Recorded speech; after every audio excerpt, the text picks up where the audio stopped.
kanina sa zona po niya, nabanggit po niya na malapit na daw, or kakasuhan na daw po si Romualdez at may mga congressman na po na parang magsiserve na po na sila ng warrant po sa mga congressman na involved po sa flood control scandal. Di ba yan din yung sinabi niya last year, bago mag-December may makukulong na. So meron bang nakulong? Wala.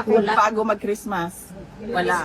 So wag nyo na i-expect na makulong yung dating speaker o mga members ng House of Representatives.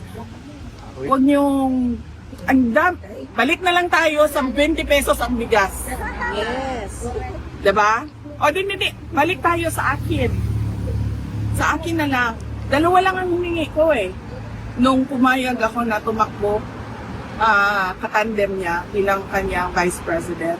Yung isa doon, buwan pa lang, hindi na niya sinunod. Wala pang 1 year. Isa lang yon. Related lang yon sa pakiusap ko sa kanya sa kailangan ko gawin gabi-gabi para sa aking mga anak kasi bata kayong mga anak ko. Wala siyang, hindi niya tinupad. Sige, sabihin na natin, no, personal yan eh. Pwede naman hindi to pa rin yan. Okay, fine. Doon tayo sa 20 ang bigas. Tinupad ba? Hindi. May makukulong before Christmas. Tinupad ba? Wala. So bakit pa kayo naniniwala at nanonood ng Correct. Hindi na tayo... VP Inday, maraming salamat po, ma'am.